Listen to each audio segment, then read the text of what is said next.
Foster, thank you for bringing us together to talk about this profoundly important situation. We stand here today on a precipice. In less than a month, the New START Treaty, the last remaining major arms control agreement between the Soviet Union, Russia, and the United States, is set to expire. If we allow this treaty to lapse without a replacement, we'll be entering a world we haven't seen in decades, a world without limits on the nuclear arsenals of the two largest nuclear powers, Russia and the United States. We'll be stripping away the last guardrail, preventing a catastrophic return to an unchecked nuclear buildup Cold War.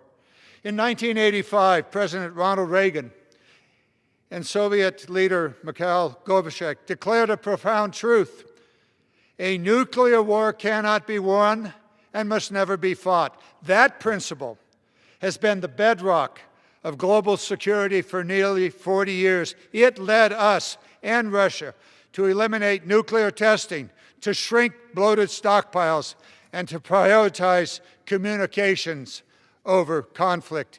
Yet today we are close to forgetting that profound lesson. Instead of prioritizing de-escalation, we see a resurgence to the same Cold War mindset that once pushed us to the brink of annihilation.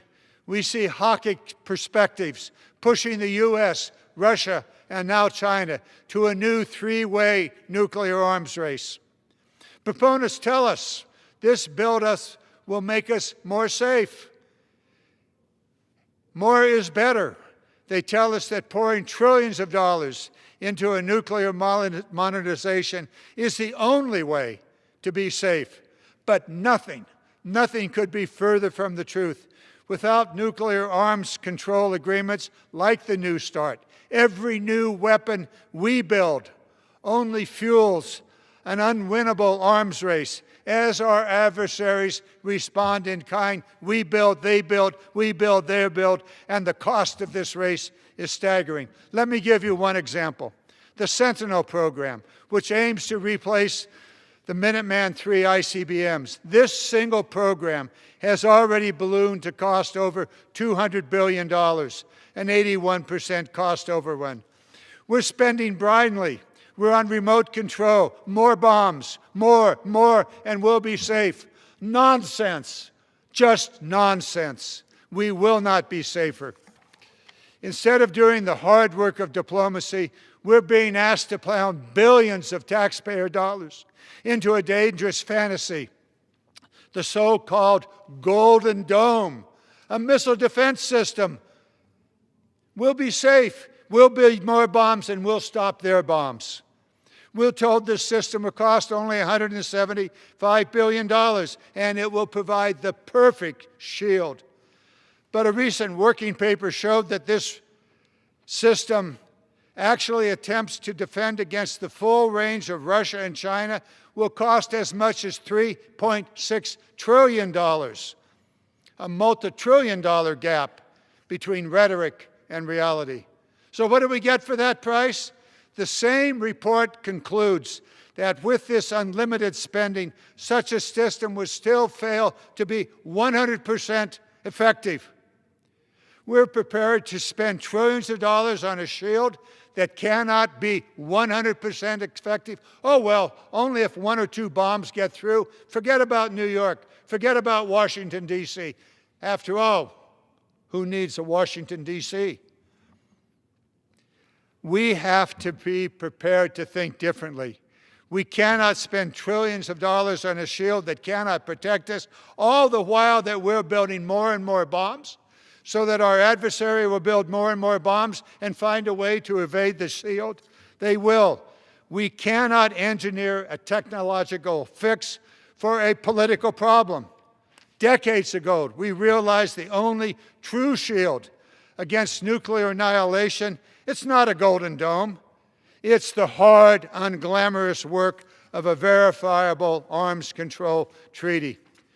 When we forgot the lessons of the past, we're doomed to make the same mistakes.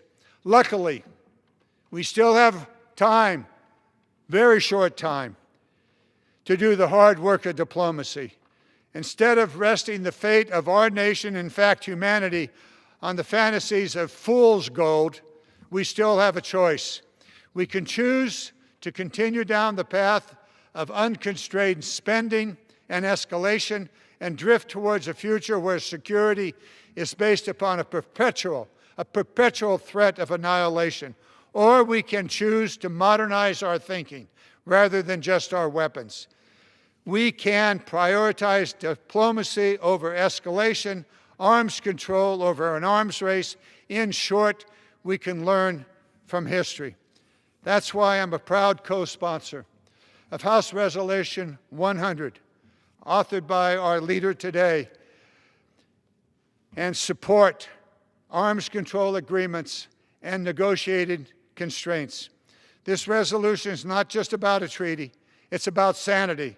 It's about reaffirming our commitment to arms control, to oversight, and to policy based on reason and restraint, not on fear and reflex.